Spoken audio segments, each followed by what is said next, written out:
Could you describe what these meetings are like for those who are wondering? There's a lot of empathy, but there's a lot of strategy. And more strategy you hold, more you practice or trying to understand certain principles. It should be a learning experience just about every time. So for each individual that's there, I love learning like insider info. So I look out for that. Um, 'Cause I've been going for so long. But like when I first started group, it's like just trying to figure out lingo, just trying to figure out how am I going to deal with understanding, this whole book I have to read. But then ignorantly, I just kind of leveraged my ADD towards group, and I learned, and I didn't want to stop learning. And All right, tell us a little bit more about this weird word you said called empathy, which is not normal amongst young men to have such a comment, and especially as it relates to a new guy. So let's say a new guy walks in. How does the young man version of empathy look in a setting like that? I'm not the only one that's screwed up.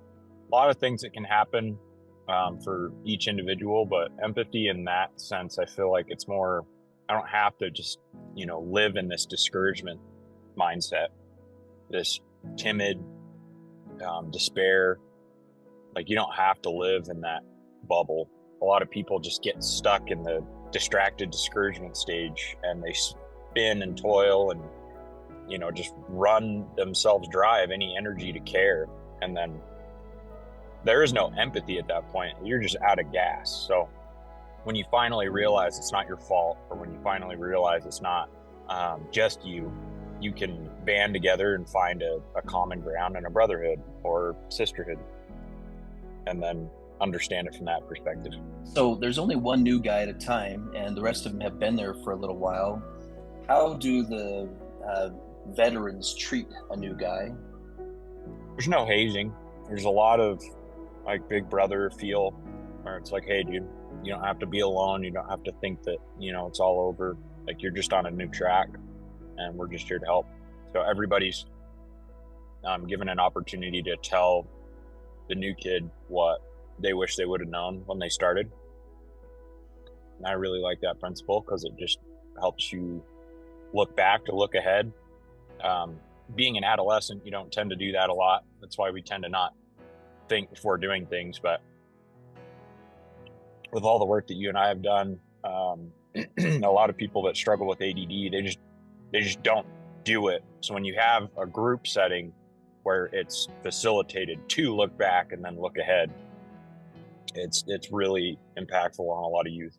The system was designed so that the new guy eventually becomes the veteran, and now Right. now he's teaching the new guys.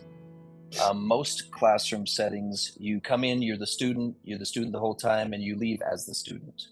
What's it like to go from student to teacher in that setting? I think it's unique. One part about my situation, I know I've never been a quote unquote hired employee. I've always been an understudy, and I've always been within group settings and helped out Maurice. And I think that one thing that I've always appreciated about Maurice is that he understands how God works. He's not going to force you or tell you how to do things. He's just going to tell you like, okay, like I'm going to teach you these correct principles and then you just go figure it out. And I never had that with my family. I've always been helicopter parented. I've always felt like I've always been treated as if I was never going to grow up. And subsequently, when I showed up to group, it was really weird to have that expectation that one day I would be helping someone. And so I found this great amount of autonomy in how I chose to think and how I chose to do things. And it helped me a ton just before preparing for my mission. And then I also made a group while I was out on my mission. That was fun. We had a Monday call for P days. So I don't know. That's probably the biggest thing. You're going to go from being a follower to a leader in your own aspect. You're not going to be focused on yourself for very long. That's the whole point of it. It's enough to take care of what you need, and then it's to help the needs of all the brothers in the area. We have a lot of parents who ask the question, what's my role? What's my role? What role do I play in this process? And when I do the orientation with them, they get scared because I say, most of your job is to do nothing. And they're like, wait, what? If he uses you all the time, or you insert yourself the whole time, and his training and his recovery depends on what you're doing, then I don't have a lot of confidence he'll be able to succeed after he leaves your house. The parents can flip the relationship over and become the student of the adolescent specialist. I've learned that this is really easier for moms because they can start every sentence with, you know, son, I've never been a teenage boy before, so can you please walk me through what you're learning? Now, your family of origin wasn't as good at this as others might be, but we have some very ambitious moms here who really want to get this right. Can you explain what that would look like if a mom turned the son into the specialist and asked questions instead of giving instructions? Yeah. I think for the parents that physically can attend and be a supportive parent in that aspect, I unfortunately I never really got that. And I'm not going to ask for any sympathy on that, but I would appreciate that parents who can attend and do have the ability to, sit still and pay attention for a certain amount of time, is to just let them not not pass any judgment, not try and like correct or do anything, but just like genuinely sit at the feet of children and learn. Like you have to learn about your child. You have to learn, like, you don't know everything about them. I think that one of the most innate aspects of being a child is that you're like, at least within an ADD family, like in my case, it's like we're just misunderstood constantly. And if you don't give them a space to just try and explain things without trying to pick apart what's wrong, that's huge. Yeah, I relate a lot of my life in golf. The biggest birdies you can commit in helping your child are to help them understand that this is their situation. It's their opportunity to learn and grow and learn about themselves. It's not your job to do everything. It's not your job to fix this child. Like, they're not supposed to be fixed. We fix animals like dogs and cats. We don't fix kids. Maybe in like terrible countries, I'm not going to get distracted. I just really love the idea of helping kids realize that it's like, it's your responsibility. You get to grow up and you get to do these things. That's my biggest red flag when I see parents trying to do everything for their kid. And it's really hard at first, I feel like, for some parents to just only do just enough. And you're going to fumble along in that aspect too. It's all a learning process, but the child has to learn it's their responsibility.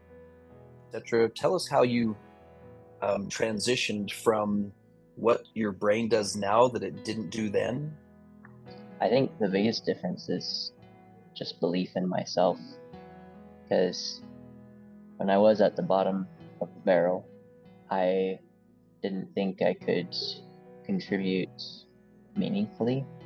Very aware of my inadequacy, and I felt like I was so much more aware of that than most people my age who were, like saying, I'm gonna be rich someday and I'm gonna do this or that. We learned how to create passion for the fight, like create an environment where we give everything we've got to overcoming our addictions. All of a sudden it woke me up to like, wow, I can do things that I put my mind to.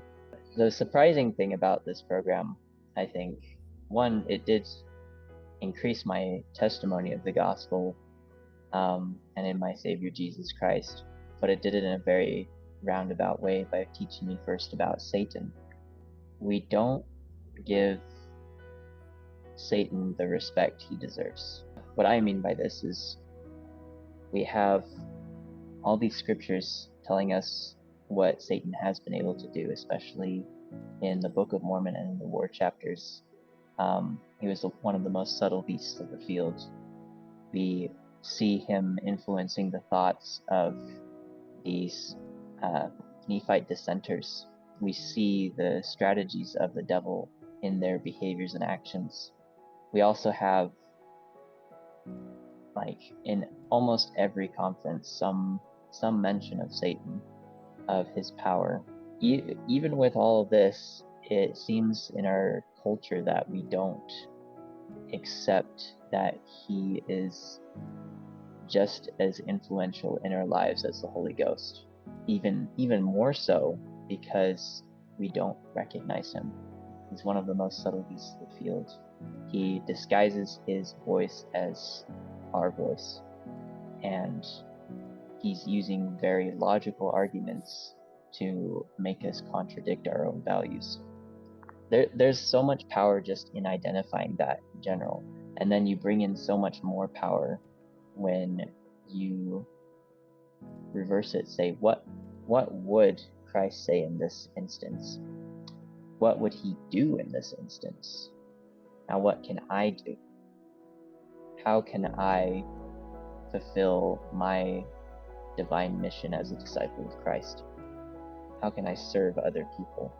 That's by enacting this, I have gained a testimony that I am a child of God. What would you have wanted, if anything, for your parents, specifically your mothers, to do differently to help you not have the pornography become an addiction, if that makes sense, if that's even possible? Because I know my kid, I have 2 young sons. One's a 2-month-old right here, and then the other one is almost a 5. And I know when I was in school, I was exposed to pornography when I was in kindergarten, which is the age my son's at. And that was the first time I saw it. And I am very worried as a teacher as well. I know my kindergartners see that stuff because I hear it.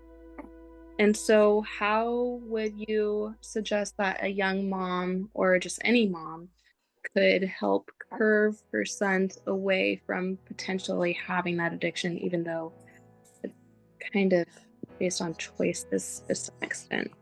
How do I control them? Eli, what? How do I control him is what she's trying not to say. Let's have Eli go, and then Isaac will have some thoughts. Go ahead, Eli. First of all, I think that is very powerful, and it's a really hard thing, because we know we're being exposed at such a young age, and it's really powerful that you've accepted that this is going to be a thing. And I'd say the biggest thing is just always make sure you have open communication with your children and help them through it. Don't take it away from them. Just help them be able to process what they're going through. And I try to always go down to what was the root of the problem of why I wouldn't want to talk to my parents, or why I wouldn't want to go to them for help. And I feel like it all started because we wouldn't talk about it at home that much. We were talking yesterday in another class. Sometimes it's really easy to avoid the uncomfortable conversations when we just avoid them in general and don't talk about them. So I feel like one of the best reasons one of the best ways to help kids nowadays is just openly talk about it. Like, openly teach your kids with straight words of what pornography is, but giving them teaching it in a loving way. If they come across it, the best way is to get over it, and you can always come to me for help. But if we just kind of avoid that conversation, and even though we already know it's bad, there's more room for error than there is for recovery. So my mom just would make it a normal day-to-day conversation. So have you boys ran into any pictures of naked people lately? Mom! She would do this when we had dates over, with friends over. You guys run into, now she, first of all, she would, you need to hear the way it's phrased. Have you ran into any pictures of naked people? Now, pornography can be an awkward word, and it can also be a confusing word because you're really not sure what it even means. And then you start going to look it up, so people are like, what does that even mean? The young ones, but pretty much anybody all the way down through kindergarten knows what a naked people looks like. Okay, like, that's a naked people right there. So now you don't have to go into some big long explanation. As they get a little bit older, the definition of pornography changes because a fully clothed person or a partially clothed person can still be provocative. Then, in the same way that this is just the way my mom would do things. So she was into fire alarm type things. She was raised on a farm. And so if the water irrigation system is broken and is flooding, what do? You go do this to fix it. If you run into pornography, if you run into pictures of naked people, what do? It's this and this. If the house is on fire, what do? If someone leaves the popcorn on the stove and doesn't take it off before it bursts into flames, what do? So she just tucked it right into the rest of topics of conversation. Okay, if your brother's lying to your mother and you know it, what do? You rat him out. That's what you do. Okay, we don't do gangster stuff here. It is true that if you make it awkward, then they're gonna think it's supposed to be awkward. I didn't even know the conversation was supposed to be awkward. So when people said, you're gonna bring a bunch of teenage boys together and talk about this stuff, doesn't that sound awkward? I'm all, I don't know what you're talking about. That's never been awkward where I come from. And another thing, don't ever fight over whether or not something's an addiction. That's a waste of energy. The term we use when we're doing an orientation or an interview is, are you running into it more often than you want to? Are you being exposed to it more than you want to? And this might surprise some mothers, but young men, and guys, you can back me up on this or not, young men actually prefer to have control of their sex energy. I've never met a young man yet that goes, actually, I prefer to have no control over it. I like it to run wild and burn houses down. All right, Eli, you first. Is it true that young men prefer to have sexual self-mastery, or they prefer not to be able to control it? Well, I prefer to have control over it. You're not cool with it just running wild? No. Thanks, Eli. Isaac, is it true that young men prefer to have control of their sexuality?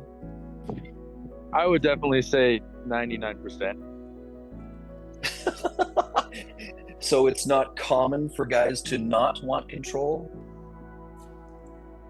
So usually this is age appropriate. You want to make sure you plan your strategy and it evolves over time.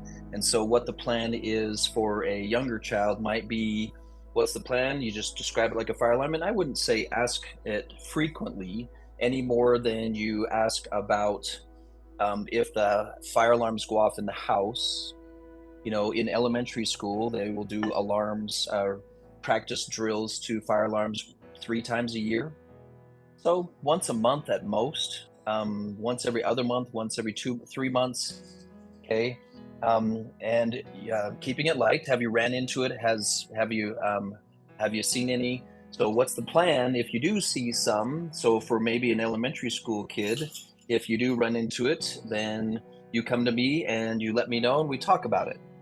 And it's just give them one step. You come to me and you say, hey, I ran into some of those stuff. It is really important that you use the phrase ran into it. You want them to be able to say it was an accident. Don't force them or don't require them to tell the truth. It's embarrassing enough, but if they have any type of curiosity, etc., during the first few times, you want to just go, okay, let's look for the pattern. And if there's a pattern of searching for it, looking for it, etc., then we want to be strategic and customized strategy.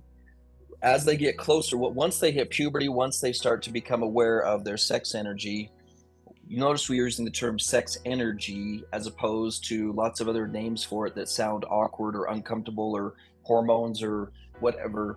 This helps the young person feel more clinical about it, like um, not like distant from it. Because have you started with my daughter? I remember when she was coming of age. So have you started having chemical reactions? I've never been a girl before, so I don't know what girls call that experience when you're exposed to something and there's the extra layer of stuff. You see a picture of someone's naked elbow, you got nothing. You see other parts, and you're like, whoa, chemical reaction. Okay. I use the metaphor fire. Fire is an energy. We don't say fire is good or bad. Fire in the right place, used in the right way, creates energy, and it creates power, and it creates warmth.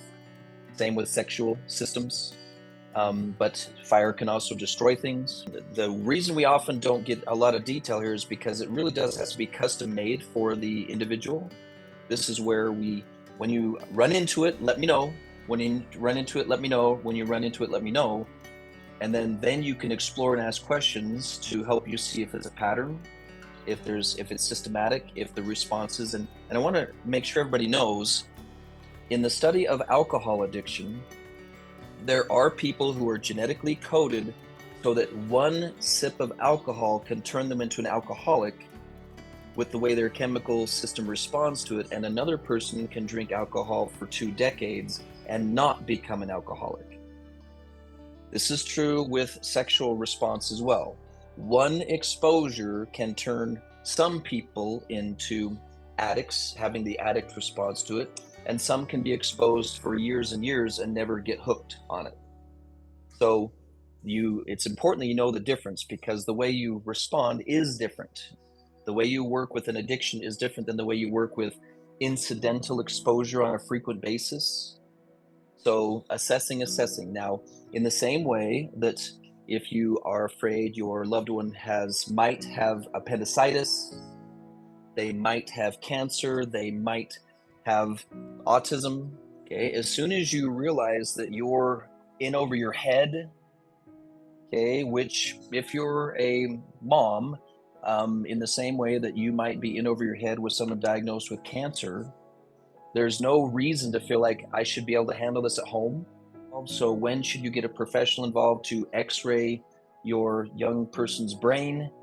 I would really like this to become a normal thing that everyone understands. So when mothers are talking to each other, my child said their tooth hurt 2 days in a row. Well, if you heard another mom say, my child said his tooth hurt for like 3 weeks, and I just kept trying home remedies I saw on YouTube to try to fix it. Our culture would say that's questionable parenting. Why didn't you take him in and get it checked? Why didn't you take him checked? My kid started saying, oh, it hurts right here in my abdomen. It hurts right here in my abdomen. You know, those are all symptoms of what might be appendicitis. Well, I wanted to be a good parent and solve it at home without professional assistance. The answer is, once it crosses over into territory you're not familiar with, like teeth and appendicitis and cancer and pornography exposure, we do have professionals now who can x-ray and take a look at, you know what, it's we don't need to do much. Here's some antibiotic and you should be fine, or we need to do some extractions. One of the most important things you can do as a parent, that my dad did for me and my mom, is just ask questions. You ask the question, have you seen a naked person? And the answer is yes. Don't immediately dive into a solution. Continue to be curious, like, how did that make you feel? Do you feel like this is a negative thing, a positive thing? Is this happening frequently? And just be curious and non-judgmental. Always end with I love you. Understanding thoughts and feelings for youth is often, and for a lot of the men I work with, is a new exploration. I've learned that I often have to give them a menu of options. So when you saw that, was it exciting? Was it boring? Was it weird? Was it confusing? Parents are known for their ability to not be objective, and they can say, give them three choices, like, was it boring, or was it like, did it make you feel horrible, or was it something that you thought was silly or goofy, or and then you got to be careful of terminology. Did you have a pleasure-based response to that? Mom, you do know I'm in first grade. Well, that's what the textbook said to ask, is did you have a pleasure-based response? I don't really know what you're talking about. Are you feeling shame to a fourth grader? I'm not even sure I understand shame at my age with my professional experience. Like, what is that supposed to, what is that? And so be very careful when you give them a menu, like even with, what is the frequency of your exposures? What does frequency mean?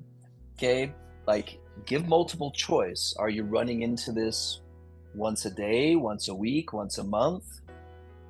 And just plan on them lying to you. It's a lot easier to respond to lying in a way that if you just plan that they're going to lie to you, even if they're trying to tell the truth. Sometimes they have compromised memories, and they're just like, I don't know if that usually tells you something. People don't lie about something they don't feel awkward about.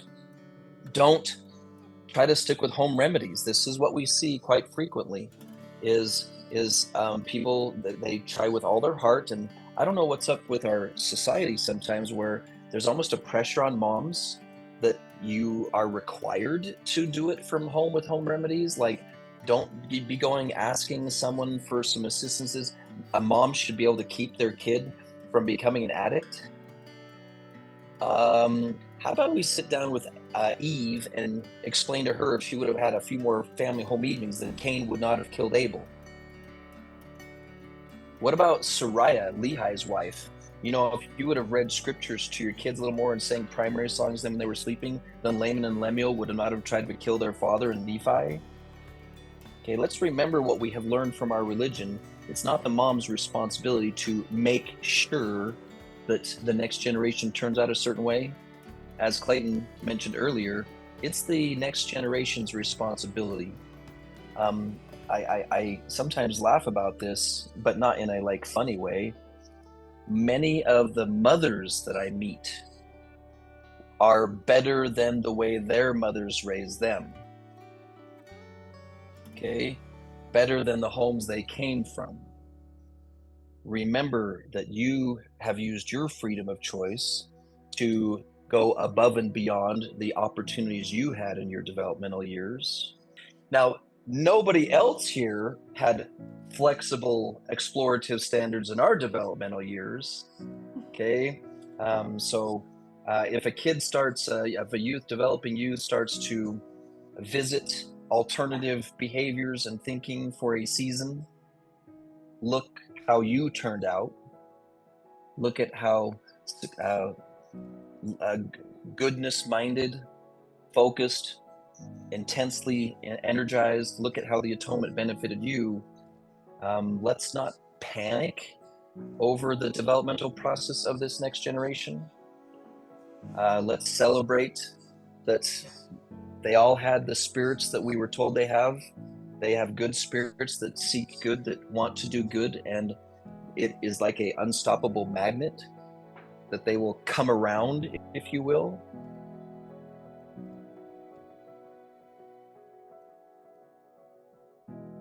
Because we're responsible for our children. We're taught, we're supposed to educate them as much as possible, to help guide them in their lives, to help to shape them people that they are supposed to be. And so it's, in turn, it could be assumed that it's our responsibility. We see our kids going this way. Okay, hun, let's go back. Like, let me shove you back over, body slam you a couple times so we could get you back on the path. So that could be assumed, but the question could lead to, okay, but when is my nudging not enough? When And that's where it's okay, now we need to get that professional help. And just it's hard because as a mom, you want to be able to fix things for your kids. You want to be able to do that for them. That's your role. You're a mom. You're supposed to know everything. But it's hard to admit that maybe you don't know everything. Maybe you do need that extra help. Maybe this is beyond me. There was a time when going to the dentist was not normal. There was a time when that was considered weird.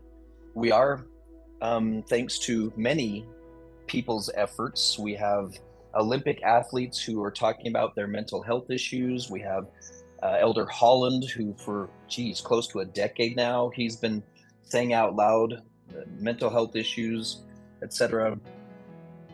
I am confident that if we keep pushing and we keep practicing and keep pushing, keep practicing, if junior high kids can make it normal to talk about sexual identity without being ostracized, then certainly we as mature adults can practice and practice and practice talking and pushing the envelope and pushing the envelope and pushing the envelope until we all agree that it's normal to do mental health checkups with kids. It's normal to do sexual self-mastery checkups in the same way it's normal to do dentist checkups. All of the basic principles behind the Like Dragons Do They Fight book and the Sons of Helaman program, I originally studied for my own sake. Like, I wasn't satisfied and pleased with what I was learning about sexual self-mastery and other forms of self-mastery. Became quite an avid reader of self-mastery stuff through that phase, and it was just unsatisfactory to explain what was going on. The surprise that it was the same system, that was the same process Satan uses, the same process Christ used, the same scientific elements of the chemical scale and the satanic spin. And it's like, holy cow, this is familiar to everybody. It's a great relief that the eternal principles are consistent across humans. I want to celebrate your contribution, ladies. I know that some of you are relatively new to the experience. For those of you who are relatively new, you are in a place of phenomenal resources, specifically the other women who have gone before you, the classes that Karen offers. She has several layers or phases.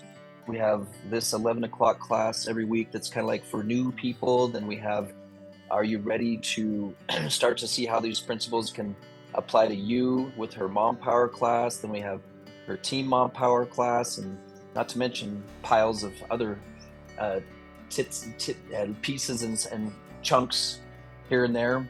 Monday nights, if you really want to experience the principles your sons are taught, if you have a son that's enrolled in Sons of Helaman, or a husband that's in Men of Moroni, or a daughter that's in Daughters of Light, you're invited to attend the Monday night Eternal Warriors 3.0 class, with the requirement that you must bring your own self-mastery issue, so that you can experience what it's like to fight the battle and try to get your own perfect 12 weeks on your own issue. And make sure you don't bring something easy like chewing on your nails or something like that, unless that's a hard one for you. Okay, bring a tough one. I just want to thank all of you for coming. Just the fact that you're here now, no matter what you take from this, is a sign that you care about your children and you're going to help them get through this. Knowledge is power, community is power, and thank you.